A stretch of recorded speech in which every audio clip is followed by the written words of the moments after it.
Does it hurt your feelings?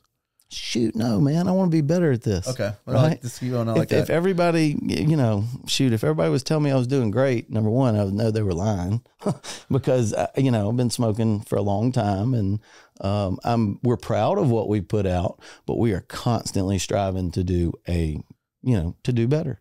To do better for. That's a turf master's way. I mean, you got to, there are people trusting us with their medicine. This is a real privilege, and I don't take that lightly. I'm growing for people legally. I'm not doing this in my closet. We have families that work for us that are reliant, their paychecks are reliant on this business. We offer home, auto, commercial, builders, reps, and life insurance. Oliver's good. Oliver Shots Insurance. The John Jones Podcast.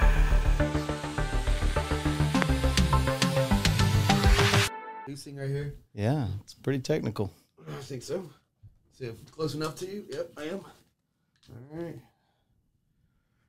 All right. This is crazy. I was saying, like, how many people have a grow in Pascagoula? 0. But for some reason, I feel like, for the last, dozen or so years, I felt like I knew this was going to happen. I've been working for my father now at Turf Masters for, 18 years. And about 14 years ago, we put up some greenhouses, he did, and started learning how to grow plants commercially, learning how to streamline the process, be efficient about it. When you're growing $2 and $3 plants, you better be super efficient if you want to make some money, and you better sell a bunch of them.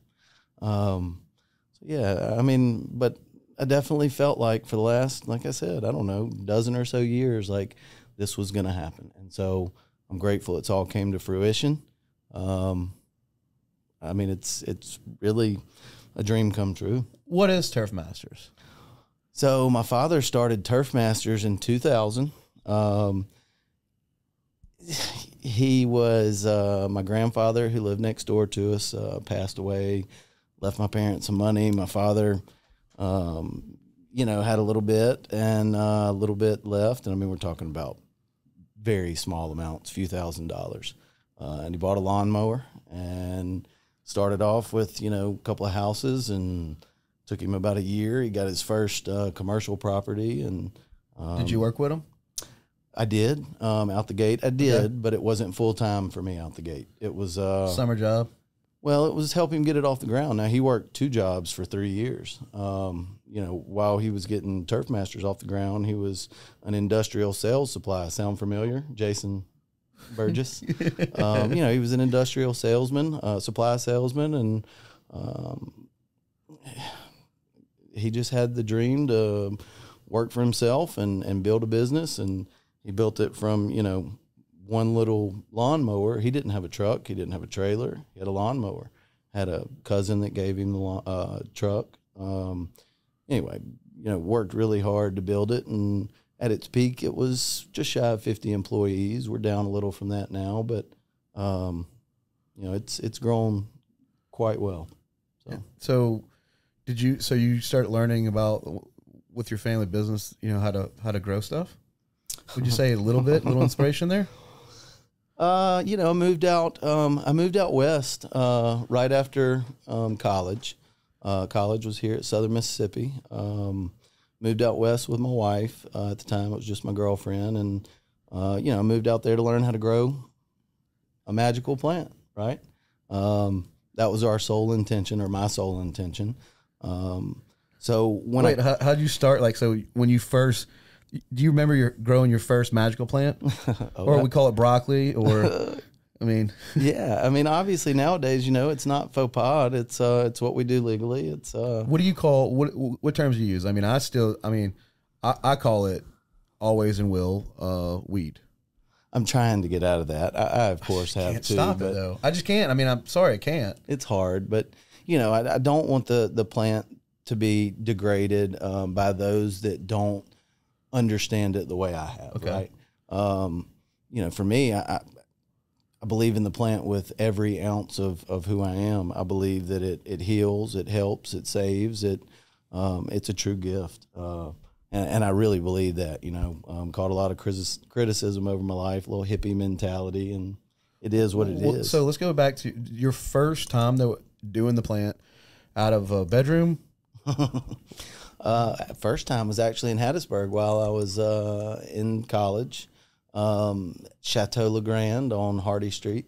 Okay. Yeah. Went to a little lighting company there in downtown and bought an outdoor high intensity discharge light and used it in my closet. And then my roommate kicked me out once it got to be like 6 or 8 big plants. He was like, "Man, you got to go."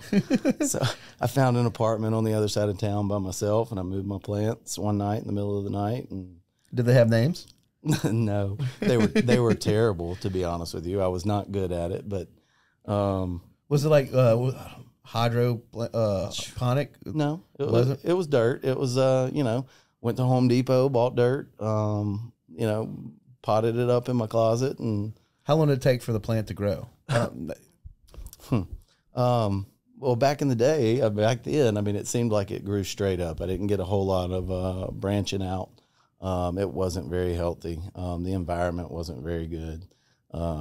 Closet grows are often rough. And you didn't have YouTube back then either. No, but the internet was just coming on, and a couple of forums. Yeah, High Times was big, and that's where I learned. Reading question and answers from High Times with my AOL dial-up, and that's right. I'd say this about his stepdad. So bad, but my stepdad I always remember this. We only had the internet, so at nighttime he would do eBay and adult websites. You know what I mean? So like you could never like call a girl on the phone. Like that I was in a teenager realm, just now getting in, didn't have a cell phone yet, but like try to call a girl, and all of a sudden I'd have to get off the phone at 9:01, and it's like, all right, dude, why are you on there for 4 hours? And it was eBay and adult sites. So I definitely remember AOL because you pick up the phone. Talk about get grounded. That's how I met my wife, was AOL. AIM? What was your handle? AOL. I don't remember. Mine was, "Hey, my name is JoJo." It was a widespread panic. I don't know, little AOL chat. And her roommate was in it, and craziness. Did you drop a ASL? Was that age, sex, location? No, I was never big into those little, I don't know what you call them, acronyms, but no. We had been to a concert recently, Oak Mountain, and I had gotten the CDs for it, and there was somebody who posted that they were looking, and I was like, "Oh, I got them," and we happened to both be in Hattiesburg, and she was like, "Oh my God, I got to have those." So rode over and gave him the disc and met my wife. That's awesome. Yep. That is a cool story. Mm-hmm. I have to say shout out number one, just the idea of like trying to learn how to grow that plant, because there's not a lot of knowledge. South Mississippi. Mm-hmm. So for you to take a risk, even to understand how to do it, a lot of trial and error. So when you were doing that, did you love growing? Even though they're not the best plants, did you enjoy it? Absolutely. I knew I was hooked. I grew plants. Again, that's why we moved out west, because I knew that was the Mecca, right? That was where everybody was going. Originally, I was going to move to Colorado and learn how to grow. And when I met my wife, she was a few months from graduating college, and she said, "Hey, I'm moving out west too." And so a couple of weeks before we left, we changed our mind and ended up going to Oregon. And, like within 2 or 3 weeks of getting there, I had started buying lights and equipment. And that was the plan. We moved out there for that reason, right? To learn how to grow. So it's been something that, ever since 2001, it has been something that has been high on my radar. Like to say the obsession. least. Oh, absolutely. Now, a couple years back, I got into some legal trouble over this magical plant, over cannabis. And when I did, my father said, "Hey, I know you love growing stuff." He said, "So we're going to grow some stuff legally." And, he put up greenhouses. I've been growing commercial plants, annuals, perennials, ferns, hanging baskets, some tropicals for 14 years now. So All kinds of different plants. I love growing plants. Absolutely. Not just magical plants. Correct. I got a habanero. Got one habanero plant. Hey, I've grown some hellaciously hot peppers. I mean, really hot peppers. So Curious mind. That's right, and I have access to them. Right, whenever you get into that world, I got little catalogs, and you can order any type of plant you want, and seeds and plugs, and it's pretty cool. Seems like your dad's been a big influence on your passion for growing plants. I mean, y'all have, it's kind of crazy. When did the idea behind Con Life come? You have, so for the listeners, John Jordan from the Jordan family, they own a medical grow in Pascagoula, Mississippi called Con Life. It's I've had Jason on, their general sales manager. This is it's the brand I smoke. This is not a paid promotion by no means. I stumbled across my buddy Derek's Cultivate RX. Mm-hmm. Derek's a buddy of mine, was in the band Atom Ship. Definitely go jam out to some Pencil Fight, is killer song. Nice. So I just in there, and Jason was sitting there, and he was, Derek's a smooth salesman, and he goes, "Why don't you try some local?" And I was, number one, the price point hit too, but I was like, really? And this is Jason right here, and then Jason was nice, and I was like, all right, fine. Ended up buying 5 Ace. And Dirty Sugar, mm-hmm. and Planet of Apes are just hit me a different way. So that's brought us here, and I had Jason on the show. You can go back and check out Jason's podcast. It definitely has PTSD. He's a veteran and just a great guy. But John coming on, and people have grows and they invest in grows. One thing I love about, and why I had John on today, was John Jordan. He's an owner. It's a family business. There's the whole family. It's their family, but he actually grows his plants. You're really behind it. You're not just an investor. You're in there with your hands dirty every day. Ooh, when you say every day, that's not an exaggeration. I work 7 days a week. I'm there generally 2 shifts a day. My nighttime shift isn't very long, but I'm very much hands-on. I don't believe it can get any more hands-on than what I do. Who do you talk? But I mean, when it comes to these strands, I mean, you have to make a decision yourself, right? So, I've been smoking for 24 years. Been growing for 22 years. I've been involved in this for a while, and even though I took a little hiatus from the growing world for the last 15 years, growing cannabis at least, I've still been heavily involved, very active. I've been an activist. You can go back on my phone and see that, 2015, I think it was, I sent out hundreds of messages, hoping that people would support a ballot initiative then, which it failed. If I remember that correctly, again, not big into politics, but I believe in this plant. I believed in it for a long time. I'm going to do whatever it takes to push it forward. I want to normalize it. And in South Mississippi, it is slowly becoming normalized, right? It still seems like, we're being criminalized as patients a little bit sometimes. I hear there's a bill out now that if it were to pass, then you are not allowed to have open containers of cannabis in your car. That really limits you, because then you can't travel with your medication. If you're staying somewhere, if you're traveling to Jackson for a night. Who's behind this bill? Do you know? I saw a post the other day. It was, I do not. It's a House bill. Again, I'm not very big into politics at all. I stay as far away from that as possible. Don't do that. Like, don't. Mm-hmm. And guys, how you change that is you get your card, you vote.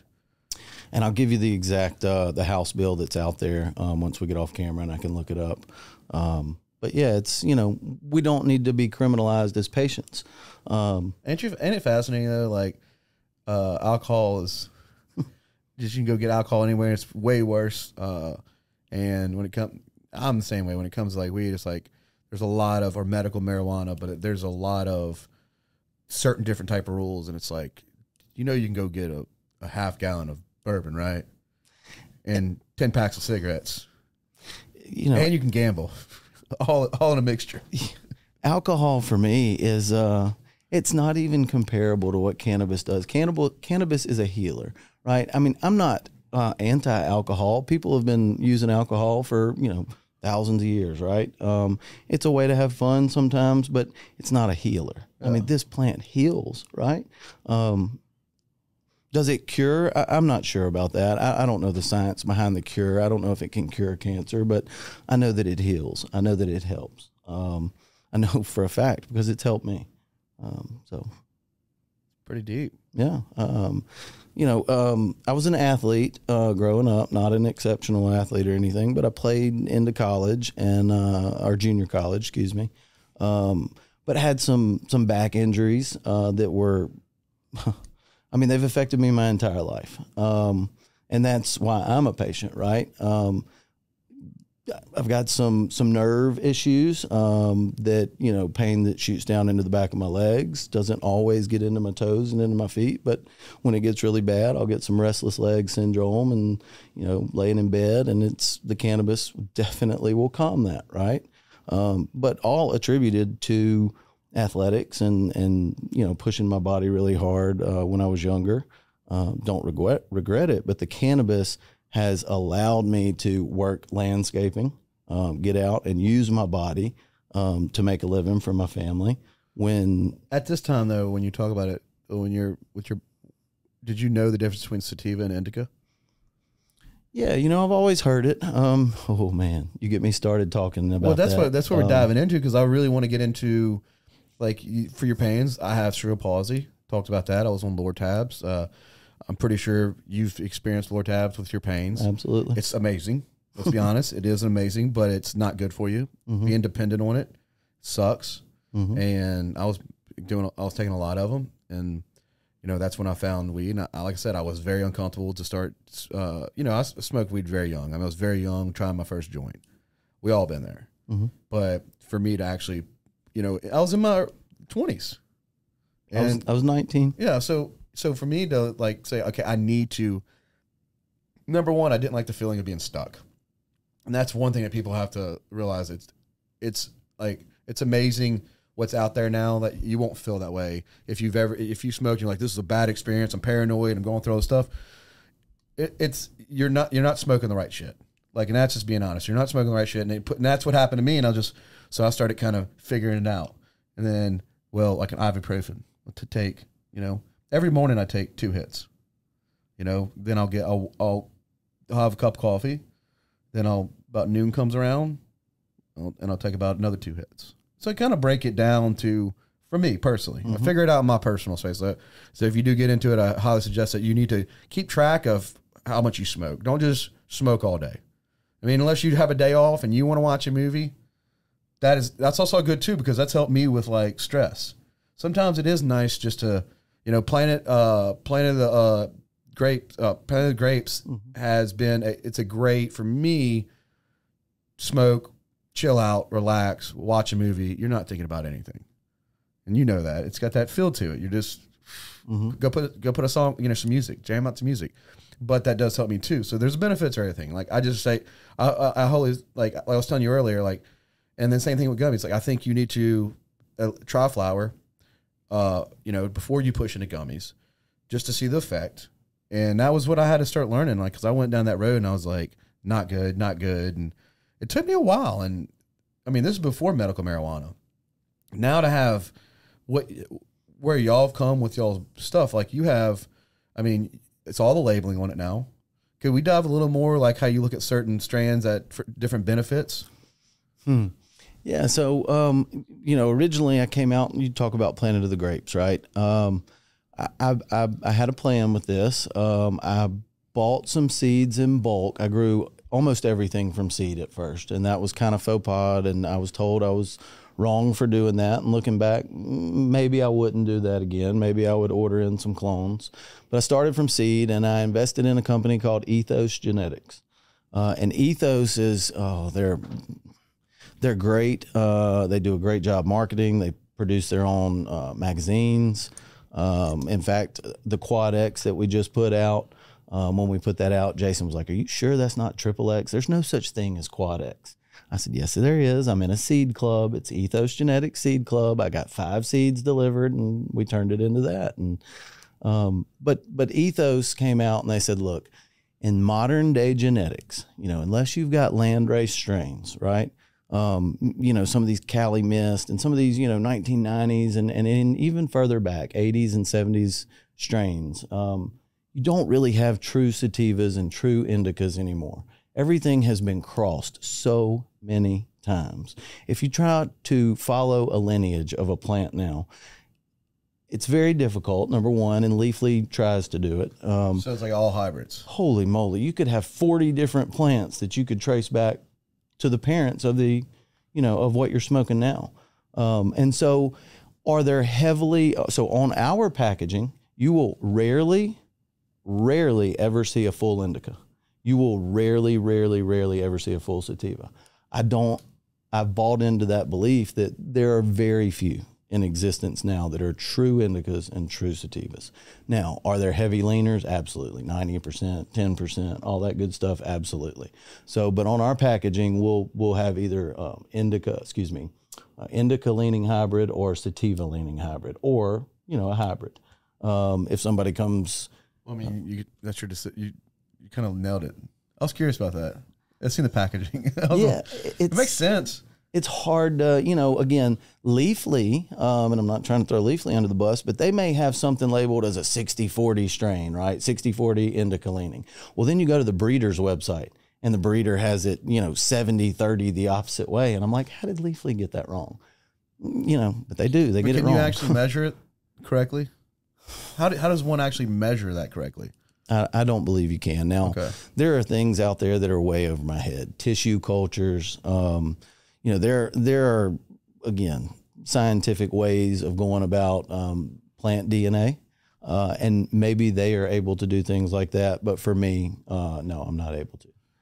One thing I definitely admire right now is, like, earlier you came and you're like, you're still pushing yourself to learn better on how growing. Like, every day is like learning. You didn't say, I know how to grow. You're like, since Cotton Life, since we started to where we are now, we're leaps now. And that's cool. Like, you're owning up that the stuff you had before wasn't as good as you are now, and you're pushing yourself. So yeah, starting off in that closet grow, that basement grow out in Oregon, I never had to have stuff tested, right? I had a beautiful flower. And it was, once we got into this situation, I still produced a really pretty flower, but having to have things tested is a whole new ballgame. I mean, it really is. And I've seen people given, and even I've taken place and, saying, oh, there's no way that tested at that, but, I believe these guys are doing it right. I honestly do, the testing agencies. I believe. What's the process of that for the listeners? When you say the process of testing, I couldn't tell you, but for us, what's your like when you have to, do you send it off, you package it up like a pound? I mean, how does that work? So they come, the testing agency comes to the facility. I present them with the product. They take multiple samples from the product. They don't just go in and take one piece. And then they take that product back to the lab. There's a waiting time. Now the waiting time has increased. So, when I send off a sample, I was probably getting stuff packaged from the date of harvest, probably a good month and a half to, 6 to 7 weeks. We were getting them on the shelf, right? Now we're closer to 8 or 9 weeks before we get something on the shelf after we have it. That's pretty tough. Tested. Or after we harvest, not test. But that's pretty tough though, right? It is, but I mean, now again, that's after harvest. So, when I harvest, let's say how many plants are you harvesting that you have to wait? Mm-hmm. Well, when I harvest, I cut the plants down, and then there's a 12 to 14 day period where they dry. After that 12 to 14 day period, then we use cure tubes. We put them in cure tubes. We cure them for 10 to 12 days, again, about the same amount of time that they're drying. And then that's when they're ready for sale. They can be tested once they're dried and trimmed, of course. So again, it's a process that with the current state of testing the way it is, and it is what it is. But with the current state of testing, things are a little bit longer now. So you will see on your packaging, not just from us, I've noticed it from other growers too. It's taken a little bit longer from the day of harvest to the day it gets to shelves. And don't think that your product's not good because it's, 2 months or 3 months or even 6 months old. Cannabis will store really well for a year. Now, if you're leaving it out over on the shelf with, not in proper conditions, it's like on your rolling tray. Yeah, it's going to dry out, right? In there. But Still smoked it. don't want to. Yeah, absolutely. Costs money, right? Yeah, but being true about that. But keeping it, and we're learning here. I don't want to go and give away all my secrets here, but for the first 3 or 4 months, we weren't using any humidity aids, right? All right, here we go. Get in there. Bovita, right? Okay. The little Bovita packets. Those things have been magical for us. People have been complaining online about dry weed, right? Dry cannabis, right? So I started hearing it, and I've even heard it. Hate to say it, but I've even heard it about some of our stuff. So I'm listening constantly, and so when I hear that, I'm how do I aid this process? Does it hurt your feelings?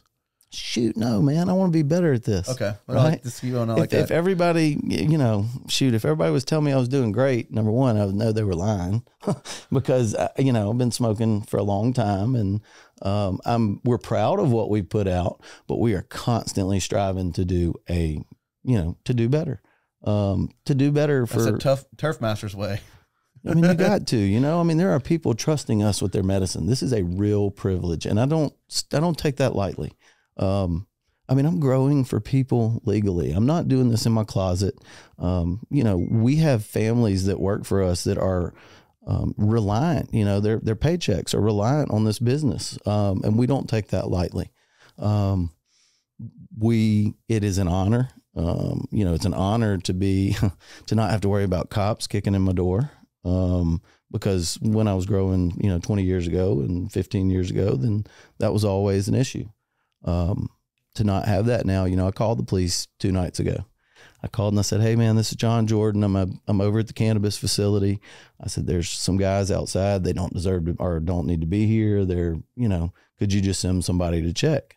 And when I got off the phone, I said, "Wow, I just called the cops to tell them to come check on my cannabis facility." But you got to, that place is a lot of money. It's a lot of money. So have you seen Ocean 11s? Oh, yeah. There's people out there that think that way. Don't give me nightmares. I'm not going to give you nightmares. But it's cool that you have that relationship now. I also, you were kind of at that, you're breaking the ice a little bit on, I remember smoking when I was a teenager with my uncle, Troy. I remember, and now as I got older, I started understanding like what he was doing wasn't that bad for me. Now it's like, oh my God, like the way he was made was like he's a pothead. And it's crazy now that I'm a smoker and I tell my kid it's medicine, but I'm not ashamed.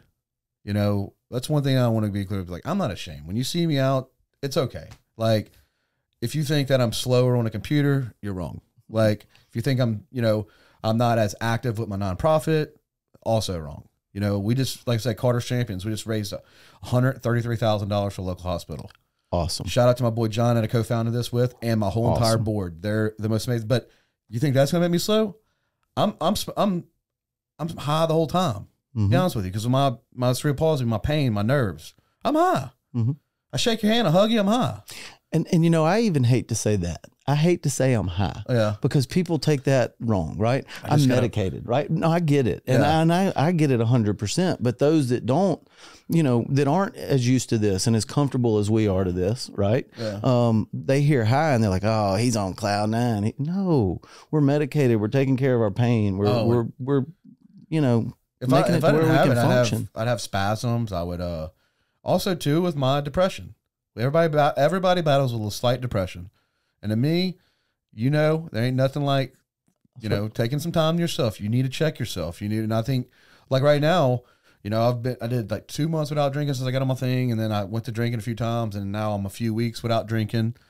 And I really don't, I'm kind of losing my love for drinking, because before I was a medical patient, I would drink bourbons all the time for my pain. It slept better. Mm-hmm. So now I'm in that transition. Like it's a long road because I've done damage, drinking a lot, and, it's crazy when you stop. And I'm on this journey right now. I've lost 14 pounds. Good for you. Oh man, my work ethic's been way better. Family time's been a lot better. When you drink, it's not, the days feels good to go to sleep, but the next day you're sluggish. So you're running at 40%. And then you step back too, and you're like, it's crazy thing is, I went to a Blues Travelers concert with my buddy DJ and Micah, and they were drinking, and that night I didn't drink, and I was smoked. I had one of the best experiences. Now, keep in mind, when you're around people that are drinking and you're just high or induced medically, I'm just going to still say hi for me. No, absolutely. But I'm like, I had a good time with them. I had a good time with them, but I carry myself differently. I think I was telling my buddy Kane has Chandelier. I went to his birthday, and I went to his birthday party, didn't drink, and was just high. And he's like, man, you're a lot different, and for the better. I carry myself better now. So it's a lot of benefits. 100%. So in my life, in the last 24, so first of all, let me touch on this quickly. First time I smoked cannabis, I was, 19 years old. I was the anti guy moving up to that point, if you're smoking pot, get away from me. Right. It was the way I was raised. But first time I smoked it, I was like, holy crap, I love this. I was like, really? I love this. I was like, when are y'all doing this again? They all started laughing. They were like, well, if you want to do it again, come over tomorrow. Just smoke it out of a can, apple? It was just a little spoon pipe. And I was like, all right, I'll be back tomorrow. So next day I called them. I was like, y'all doing that again? They're like, yeah, come on. So went over, and anyway. So, for me, ever since then, I played college baseball for one more year. So I wasn't smoking every day at that point.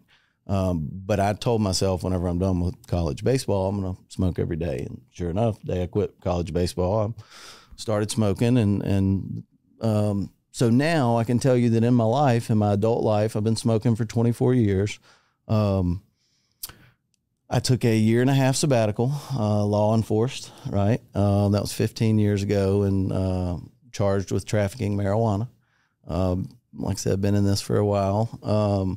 And then about 3 years ago, I took a year sabbatical, right? And I did it because financially, it's hard to smoke cannabis because, and I hear people complaining about the cost of it in the medical market. Oh, I'm going to stay on the black market because it's cheaper. Well, there's a lot to talk about that, but, we'll talk about cost. There are options out there that are cheaper than I ever used to pay on the black market.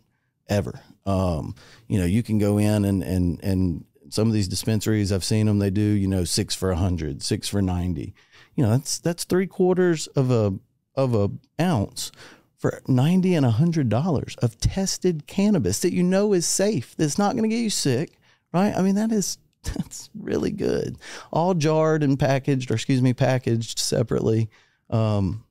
That there's something to be said about that. But anyway, a few years back, I said, man, I just can't afford to do everything we're doing with our kids and pay for cannabis. Now, that time I was still using the black market. And sometimes you get some good stuff, sometimes you get some crap. And so I gave it up for a year. And when I gave it up for a year, I started drinking, because obviously you can go to the gas station on the way home from work and get you a Busch Light and a brown bag. And well, I'm heavy on those double IPAs. Okay. Talk about crowd control. Yes, sir. Crowd control is my favorite. Oh, man. That's probably my favorite. After a year of drinking it, I started kind of blacking out, not remembering a lot. Oh yeah. Not remembering, and started being mean. Mean to my wife, and just mean, nothing violent or anything like that, but not remembering it. Yeah. And my kids told me, and then my wife bought me a bag and said, after a year of not smoking anything, she said, love you. Will you try this? And I, picked up that bag and hadn't looked back since. And so glad she bought it for me. But that's my experience with alcohol. I'll still grab a beer. Jason Burgess, bad influence. But I'll still grab a beer with Jason Burgess here and there. There's an old English over there. No, thank you. But I don't drink. I don't drink. I don't like the way it makes me feel. I think for me is in this medical world now, and I feel like same thing as like right now I'm taking a break. I don't know when I want to go back, and it's just because the way I feel. Even if I have 1 beer, 2 beers, I still feel like crap the next day. It's about me getting up, and I have a 6-year-old. Mm-hmm. So I don't feel that when I smoke. And honestly, I wake up, first thing I do is roll over and smoke. Mm-hmm. So, I mean, I don't feel like I'm not hungover. Sometimes you get that cloudy. You wake up with a little glaze, especially if you smoke right before bed. You wake up with a little glaze. But the moment you get up, 30 seconds, you're focused, you're in control. Mm-hmm. I like being in control. And I like how when I smoke, I like being in control.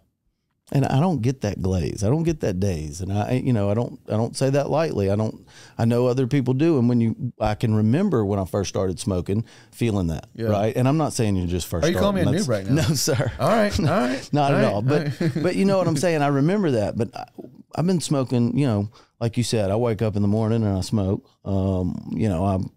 It's a throughout the day process for me, and has been for 24 years, other than 2 sabbaticals. We're a lot alike.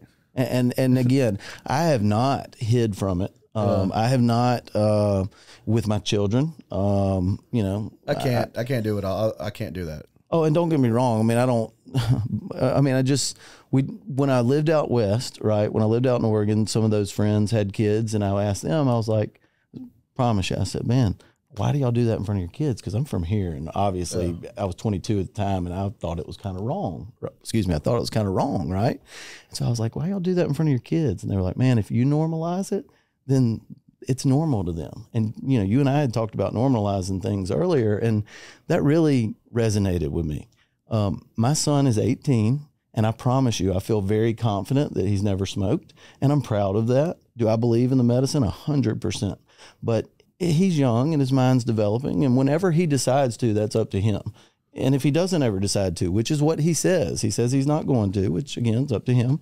But I just want to say that I believe that by me being open and never hiding it from my kids, and them not accidentally opening up a drawer and seeing a bong or a bag of weed or something like that,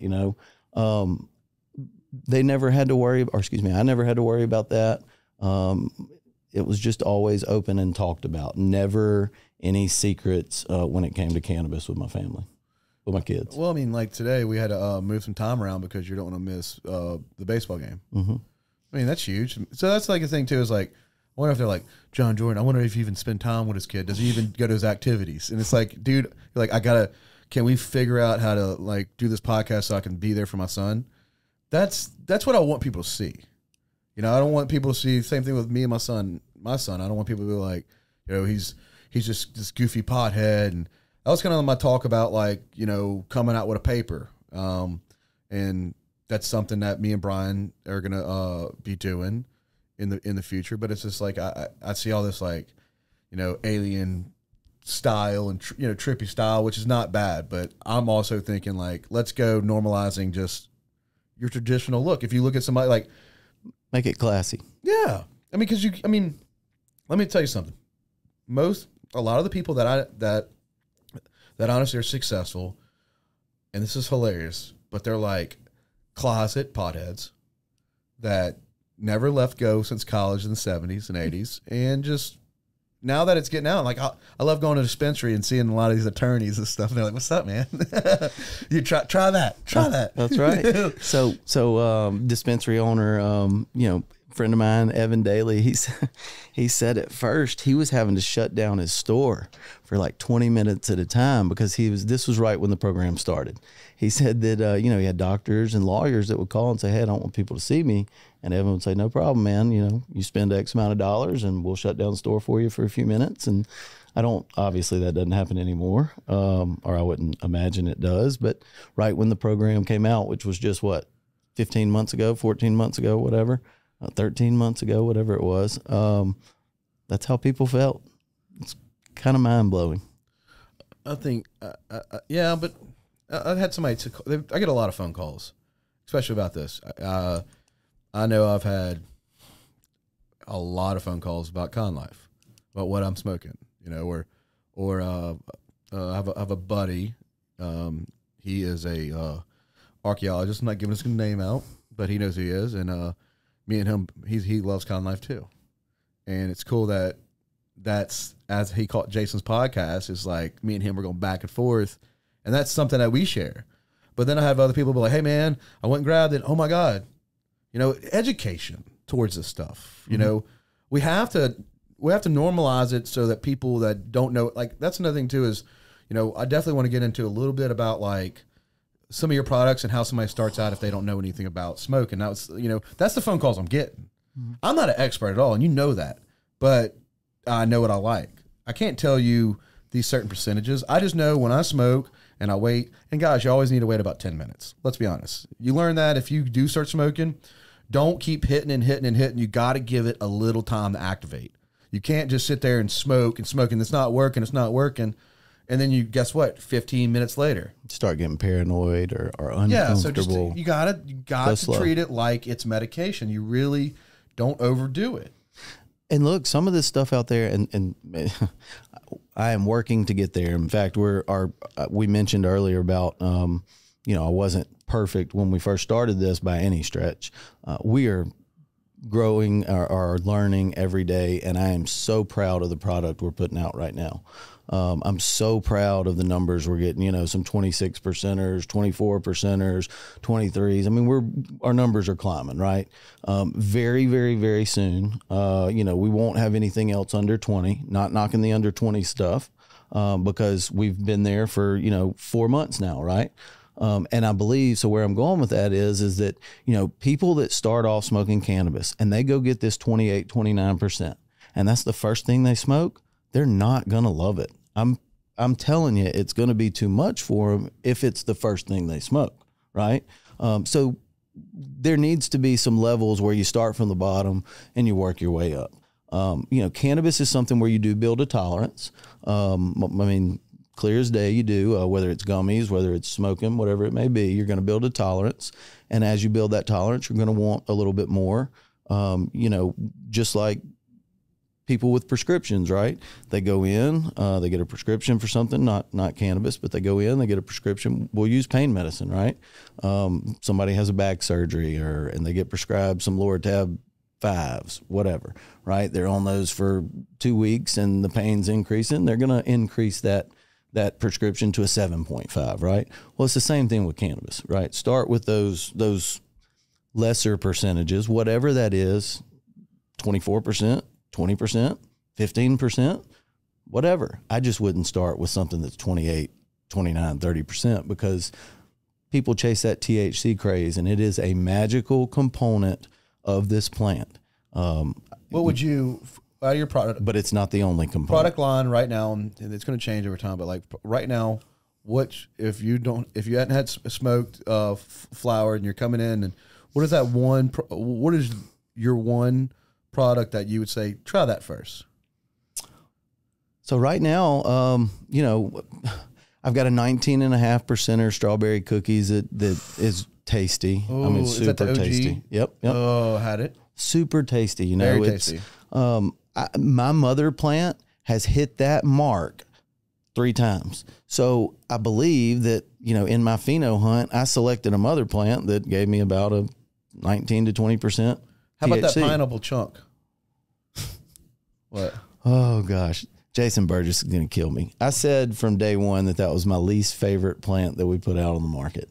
And we sold every bit of it, and it was well received. Jason's right. Look, I mean, Jason's right. Not a bad one. I think it was an 18%er, but White Wedding? God, it was the most beautiful bud on the plant while it was growing on the plant. Now I'm just fanboying. And well, I could not believe that it didn't hit higher THC percentages. It was disappointing. Could you go back and see if you could do it again? I don't know how this works. So like, I have more seeds. Yeah, but you said you've started really diving in and figuring out. Oh, I've got some great genetics out there. And so better equipment too has been coming in. So yeah, so understanding my equipment, right? I do not have this big team. In fact, I had a dispensary owner come in the other day, or a dispensary manager came in the other day, and you know, we started talking, and I told him, I said, I'm just learning all this, and he said, well, you know, this is your first commercial grow to work at? And I said, this was my first commercial grow to ever be in. You know, I'd never been to a commercial grow before I started this, or before my. Do you have any like motivational sayings on the wall that you hit? Like, So yeah, in fact, it's an adage. It's a Ethos Genetics, mentioned them earlier. They posted it in one of their magazines. It's called, you know, it's an old like 500 AD adage, and it's burn the boats. You know, when you're going to go all in, we're going to burn the boats. There's no retreat, no surrender. It's an old war adage, right? You know, they go into the battle, and oh goodness, I don't want to misquote things, and I often do, but you know, one side says, hey, burn the ship so that we can't retreat. We'll fight to our death, right? There is no retreat here. We're not going back. Like, we're in this for the long haul. We didn't build Kind Life or create this thing so that we could sell it in a few years and make some money that way. You know, I hope to pass it on to my children. I hope they can pass it on to their children. And I say that because we believe in this plant. And if the plant is truly a healer, which it is, then it's going to be around for a long time. This isn't a fad. This isn't something that is going to go away. When people continue to see the benefits, and there's benefits that, oh my goodness, I would embarrass my family, my parents, and if I started talking about them, but you know, there's benefits to this plant, you know, holy moly, how far down that rabbit hole do I want to go? You know, sexually, right? Let's just talk on it. I mean, sex is a big part of the world, and but I've talked with numerous people that say, hey, you know, it keeps my sex drive going, right? I mean, it does. You know, there's no need for Viagra if you have cannabis, and I believe that.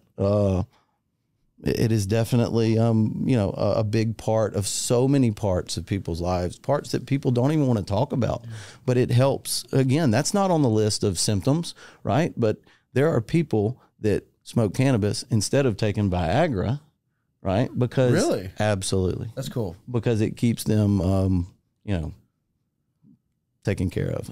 And, you know, not only that, they need to put on the list too is, and by the way, I'm not on Viagra. I never have been. I've taken it a few times. I never have. It's wild. Taken a lot of other pills, but not Viagra. The space you get, that space you get for your mental health, that window of like 30 minutes of just that therapy, like, you know, when you smoke and you just put on music and you just get to relax. So Jason Burgess, our salesman, you know, the other day, I mean, he doesn't smoke during the day. He only smokes at night. And you know, the other day he was stressing some stuff, and I mean, just stressing it. And this was a Friday. Getting the locations. Oh man, he was just, you know, trying to get product to people and stressing it. And Friday, it was after work, and I said, man, smoke. And he smoked it, and right after he smoked it, he went, fuck it, man. Yeah. He was like, dude, I just hit that, and all of a sudden I don't care anymore. He was like, you know, I've been caring about this all day for 8 hours, and I can breathe. Why Kind Life? What was the reason behind the name Kind Life? All right, yeah. So, you know, when we first started smoking pot, when we were 19 years old, and you wanted that kind bud, right? Yeah, right? Yeah. You know, and me particularly, I mean, that was part of it, right? That kind. But me particular, so that was a throwback to the old days. But me particularly, it's a way of life that I hope that I can teach my children, right? Be kind to others, right? You know, don't bully. That's something that we've taught our kids since they were, you know, 4 and 5 years old. We believe in that. You know, we know it's huge in this world, but again, just being kind to others, right? We have been actively teaching our children to be kind to others. Now, you know, it's a way of life. Again, I like the old throwback to back in the day, the kind bud, but again, more than anything, just a way of life, a way that we hope to live, and we hope to teach our loved ones, and we hope to pass on to those that, you know, come behind us. That's sick. Yeah, appreciate it. I mean, it's simple. I like it. You know, Who made the logo? So I did. Well, Okay. sort of. So let me say this. Originally, I told you I've been feeling like this was going to happen for like a dozen-ish years or so, right? Well, originally, I wanted the name of my business to be The Kind Company. And then all of a sudden, you know, I don't know, 10 years ago or something, I'm walking down Walmart's aisle and I see this candy bar and it's Kind Company. I was like, bastards. So, you know, kind of evolved to Kind Life.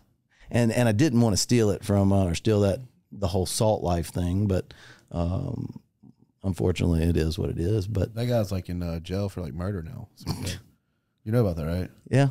Sort of. I mean, I know the story a little. So you're good now. Read about it years ago. Yeah, you're good. You're good now. I mean, I think what you're doing is uncharted territory right now.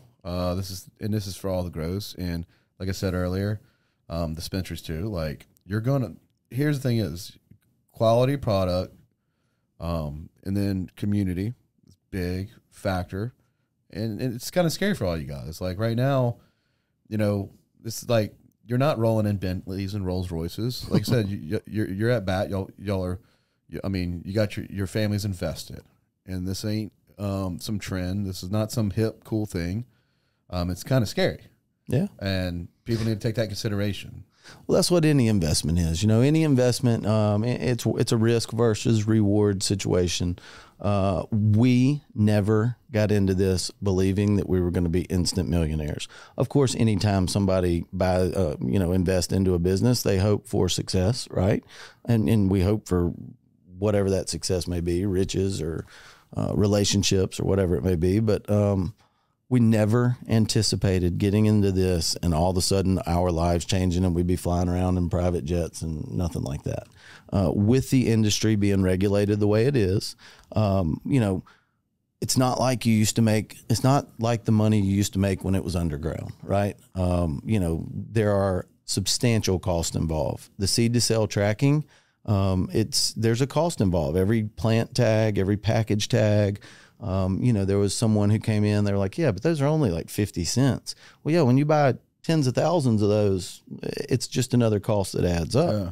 So, you know, but yeah, we're in it for the long haul, no doubt. We are active in our community and have been, you know, for a long time. And when I say I follow in the footsteps of my father. My father's the one that's the most active. I work for him and, you know, we give back every opportunity we can.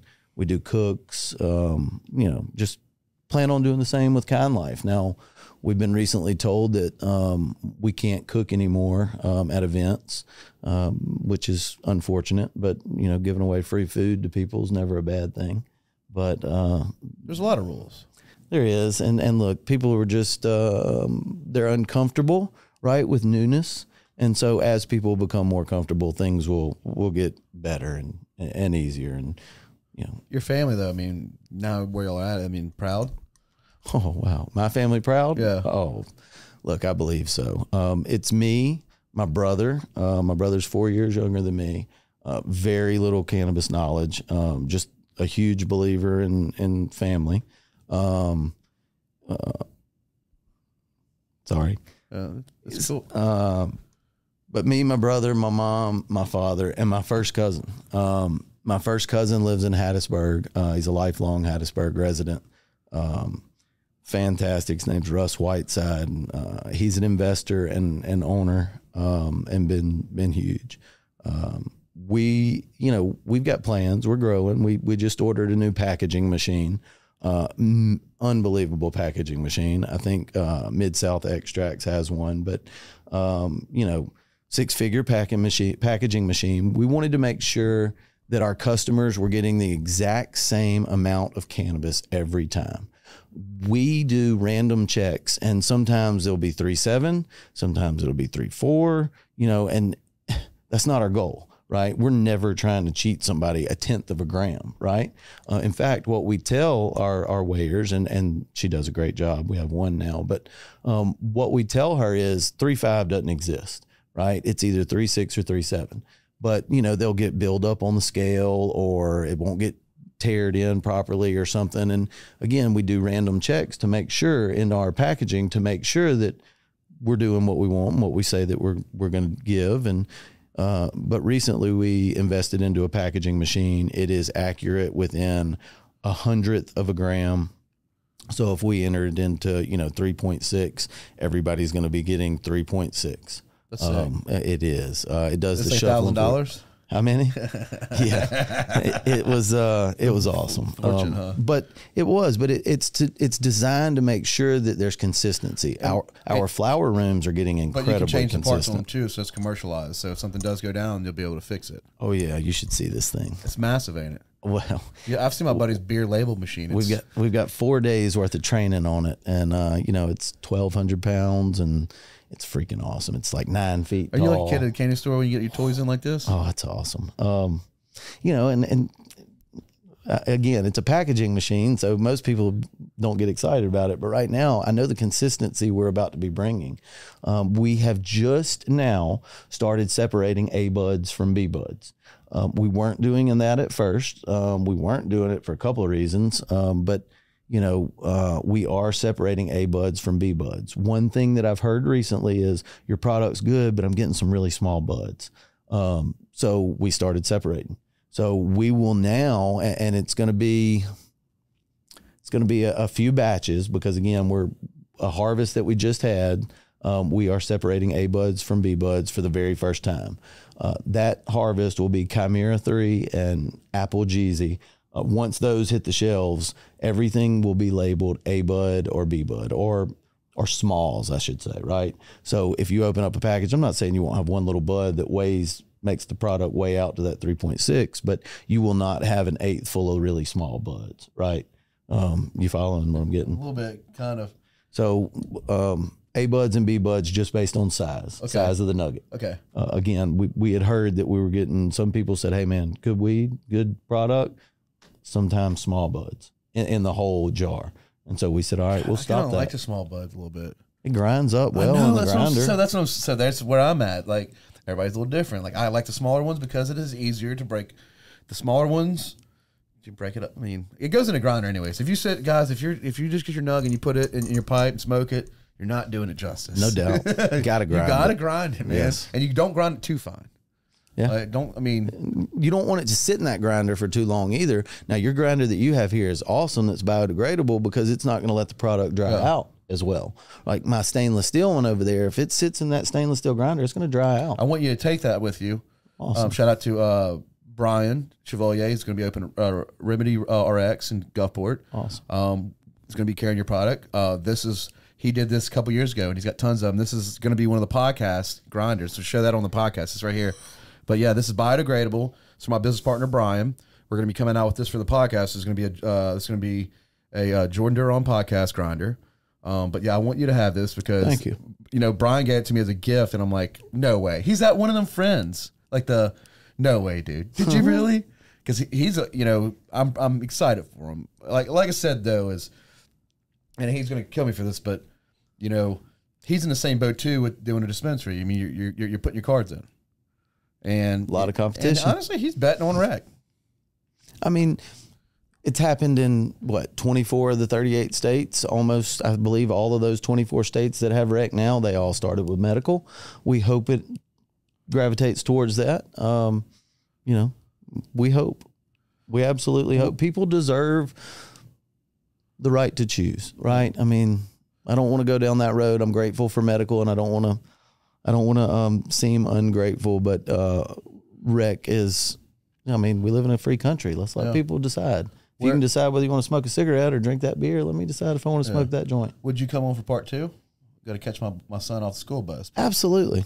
It's been a great time having you on. And guys, I'm going to have the link in there for Con Life. And if you want to have a little closing statement on anything new coming out? So yeah, I'll tell you that I believe that we've figured out a lot of things. I believe we have some really exciting stuff. My Alien Mints Cross with Permanent Marker, beautiful. I mean, absolutely gorgeous. It hit 26% last time. I definitely expect that or higher this time. As soon as I say that, it'll probably tank, but I don't anticipate it. It was growing well. Again, figuring out a bunch of stuff. I've got some great genetics, some black ice, some punch breath, some lot of new things coming. Again, Chimera 3, Apple Jeezy, pineapple fruits, lots of new stuff. I am a genetics freak. I've got a library of, a couple of thousand seeds. So. Okay, and guys, make sure you hashtag that kind life. All right, hey, John, Jordan, thank you for coming, and I'll have you on for part 2. Awesome. Thank you, Jordan. And guys, stay tuned, and think about getting your medical card if you haven't. If you need help, this changed my life.